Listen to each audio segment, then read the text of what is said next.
कैसे हैं आप लोग? आशा करता हूँ बिल्कुल मेरी तरह फिट और हेल्दी होंगे। ठीक, तो आज की हमारी जो वीडियो है वो है टॉपिक डेड रिस्ट प्रेस पे।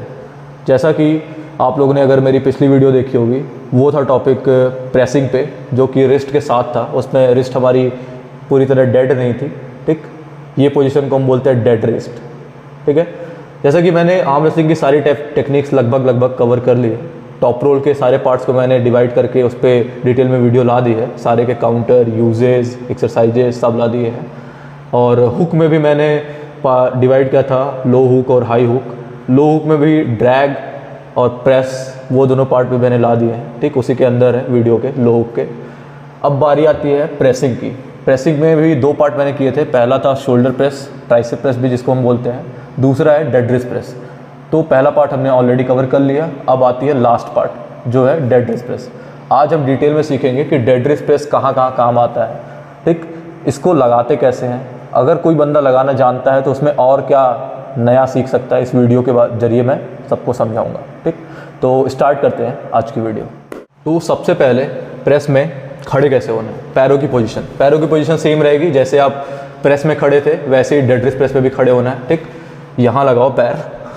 ठीक, अब बारी आती है एल्बो की। एल्बो की पोजीशन सेम प्रेसिंग वाली पोजीशन में सारी चीज़ें जैसे मैंने बताई थी वैसे ही रहेगी। यहाँ रखो।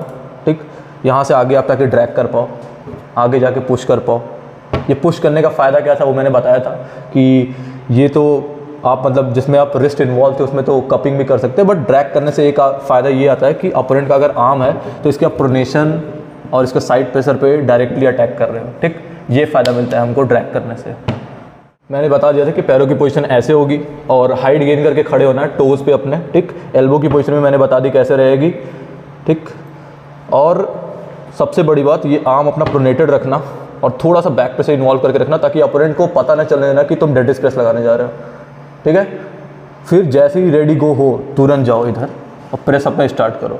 अगर पहली बार में मैच ख़त्म हो गया तो अच्छी बात है, और अगर नहीं ख़त्म होता है तो उस टाइम पे क्या ध्यान रखना है कि ये पोजीशन बनी है आपकी, उस टाइम पे ये आर्म है प्रोनेटेड रखना है। भले रिस्ट चली गई बट ये नहीं कि ऐसे कर दो पूरा।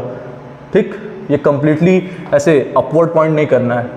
इसको ट्राई करो। ये तुम्हारा ये वाला जो पार्ट है प्रोनेशन ऐसे बचा रहे। ये नहीं कि ये ऐसे रोटेट हो गया, फिर ऐसे रिस्ट में अगर डिफेंड करोगे तो पूरा बाइसेप पे आएगा, फिर बहुत ही मुश्किल हो जाएगा बचाना। ठीक है, उस टाइम पे भी ऐसे ट्राई करो। ये इससे साइड प्रेशर भी इन्वॉल्व रहेगा, थोड़ा प्रेसिंग पावर भी कर पाओगे।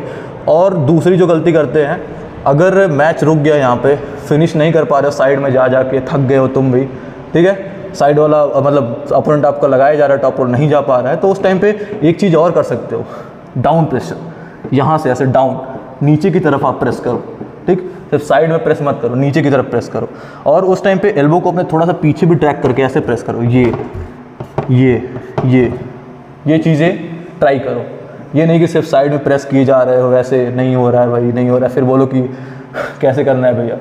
तो उस टाइम पे ये चीज़ ध्यान रखना कि डाउन प्रेशर भी इन्वॉल्व करना है। ठीक है, ये चीज़ तो बिल्कुल ध्यान रखना कि अगर आप साइड में प्रेस नहीं कर रहे हो। बहुत लोग होते हैं ये गलती करते हैं कि प्रेस मतलब सिर्फ साइड में ऐसे प्रेस करने का ट्राई करते हैं, बट एक्चुअली प्रेस का जो मतलब होता है ना, जैसे रिस्ट के साथ वाले प्रेस में भी उसमें डाउन प्रेशर का बहुत बड़ा रोल होता है। उसमें चॉपिंग ये जो है ना, ये बहुत काम आती है। ठीक है, और डेड रिस्ट में तो चॉपिंग उतना नहीं कर पाओगे आप, क्योंकि भाई ये वाली पोजीशन आपकी चली गई है, बट उस टाइम पे भी ये डाउन प्रेशर कर सकते हो। ठीक, ये फिंगर्स की जो टिप्स है ना, इससे दबाते हुए ऐसे थोड़ा पीछे खींचते हुए ये ट्राई करो। ठीक, अब मैंने ये सारी चीज़ें आप लोग को सिखा दी। खड़े कैसे होना है, एल्बो की पोजीशन, आर्म, शोल्डर। ठीक है, ये टॉर्सो जैसे मैंने बताया था कि प्रेसिंग में रहेगा ऐसे रोटेट करके ताकि आप एक्स्ट्रा साइड पे से राइड कर पाओ, वो भी ध्यान रखना इसमें। ठीक है, वो मैंने शायद मिस कर दिया बताना, तो अभी बता दे रहा हूँ। तो मैंने सब कुछ बता दिया कि कैसे खड़े होना है इसमें, फिर कैसे खेलना है, सारी चीज़ें, टॉर्सो की पोजीशन सब कुछ प्रेसिंग के जैसे ही रहेगी। अब बारी आती है कि डेड रिस्ट प्रेस किस किस मूव को काउंटर कर सकता है। ठीक, तो पहला जो यूज़ होगा इसका डेड रिस्ट प्रेस का, वो होगा अगर सामने वाला बंदा, जैसे रोहित बहुत बढ़िया हुकर है। ठीक, अगर ये मेरे पे हुक लगा रहा है और मैं इस पर ऐसे सब कुछ पोजीशन में खड़े होकर जल्दी से अगर डेड रिस्ट प्रेस लगा दूँ तो ये बहुत ही ऑकवर्ड पोजीशन में आ जाएगा। ठीक, ये इस पोजीशन में आ जाएगा। क्लोज ला के दिखाओ। अब ये इसको आदत है रोहित को हमेशा हुक खेलने की, डीप हुक, बट ये किस पोजीशन में आ गया, ये आ गया टॉप रोल वाली पोजीशन में, वो डिफेंड कर रहा है। अब मेरे लिए तो ये फ्रेंडली पोजीशन है, मतलब डेली मतलब हैबिचुअल हूँ मैं इससे, ठीक। बट इसके लिए एक नया पोजीशन है ये हुकर के लिए, तो ये बहुत ही अनकंफर्टेबल हो जाएगा इसके लिए। तो डेड स्पेस से हम हुक को ऐसे काउंटर कर सकते हैं, ठीक। अब दूसरा मूव जो है डेड स्पेस से वो काउंटर होगा, वो है पोस्टिंग टॉप रोल। अगर रोहित मेरे पे पोस्टिंग टॉप रोल लगा रहा है ऐसे ऊपर से, ठीक, तो मैं क्या करूँगा, ये ऊपर से गया सब कुछ, मैं ऐसे खड़े होकर जल्दी से ऐसे नीचे प्रेस करूँगा, ख़त्म हो जाएगा तुरंत, ठीक। अब बारी आती है एक्सरसाइजेस की।